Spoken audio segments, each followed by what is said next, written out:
Void Crew is a 1 to 6 player cooperative spaceship game that, if I had to compare to anything, plays a little bit like Sea of Thieves in space. Launching into early access on Steam back in 2023, it's now hit 1.0 and is arriving on console, with full crossplay firmly stowed in the ship's hold. It's chaotic, funny, and unfortunately a little bit frustrating. I've been getting some space miles in over the last week to share my thoughts. Let's jump into the void in our Void Crew review in progress. The general premise of Void Crew is pretty simple. Gather a crew, and you can play solo in Void Crew, I'd just rather not, thank you very much. Man the ship and tackle the Hollow, a collective group of baddies that aren't particularly fleshed out, but definitely want to kill us. You play as an Ek-type for a faction known as Metem. There's a lot of religious undertone to the overall fiction of Void Crew, with the runs you take being called pilgrimages. Either way, it's your job to go out there, take on the bad guys, and find the garden. Is it a paradise for humanity? Who knows, but the Hollow seemingly oppose us finding out. Once you've gathered your motley crew, you can pick a class, be it a pilot, a gunner, an engineer, or a scavenger. To be honest, players can multitask regardless of whichever class they've chosen, but there are skills and benefits to each when you stick to your predefined role. These roles are pretty self-explanatory. I predominantly played as the pilot, flying the ship and manoeuvring in combat. My team of engineers managed the ship's void drive, repairs, and ensured my boosters were charged. Gunners placed different weapons in locations throughout the ship and managed our defences. No one on the team picked the scavenger class, but the focus for this role seems to be on doing things outside of the ship better than the rest of us. There's a tutorial for the various systems at play here before you get stuck in, and in Void Crew, getting stuck in is kind of the point. You'll be tackling all sorts of busy work, from charging the void drive or boosts, powering up emplacements, repairing damaged systems, or going EVA to collect supplies and make hull repairs.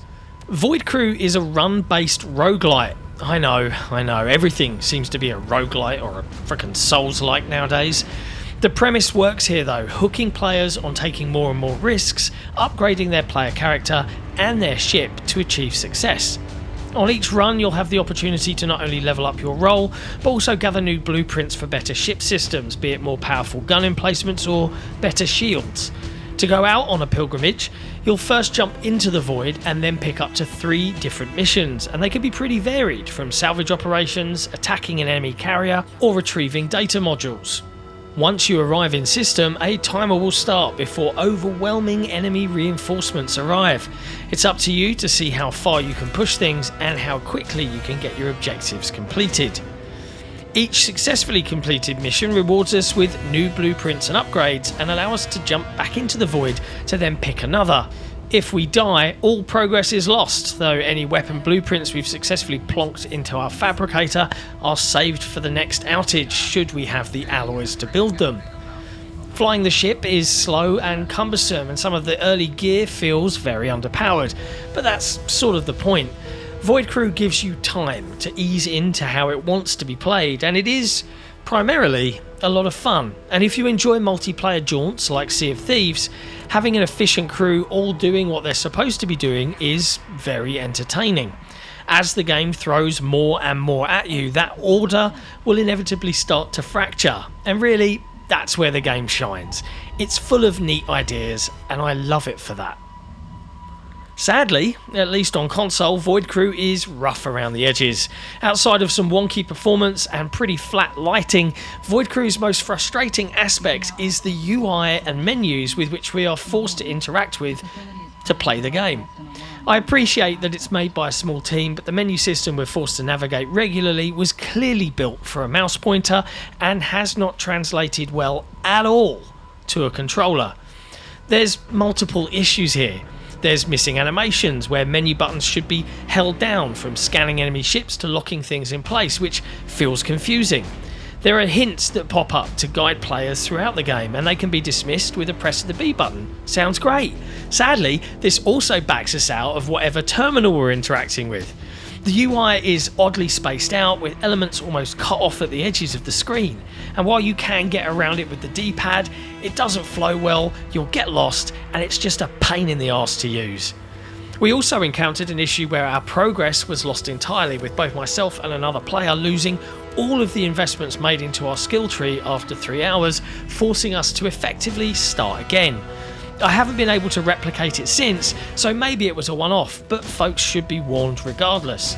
The developers of Void Crew have created a wonderfully fun gameplay loop here, one that I really enjoyed when it all came together, but these sorts of issues firmly stand in the way of finding that fun, and honestly, that's the most frustrating thing of all.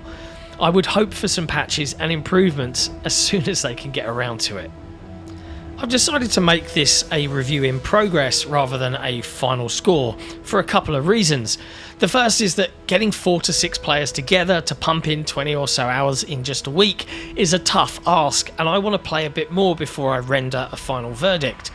I also feel like Void Crew is the sort of game I could recommend, especially for gamers that enjoy the chaos of multiplayer cooperative games. However, that recommendation can only really come once it's had a few more patches to resolve what I feel are some pretty glaring issues. Until then, fans of these sorts of games should be aware that the fun is in here, but there are a number of issues standing in the way of finding it. Perhaps they're lost in the void? Hull integrity below 60%. Warning, hull integrity below 50%. Hull integrity below 40%. Hull integrity below 10%.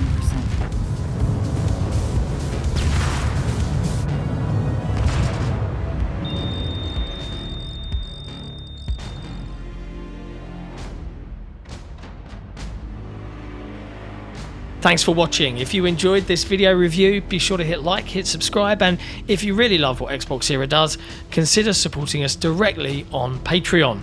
Just head to patreon.com/XboxEra. We'll see you next time.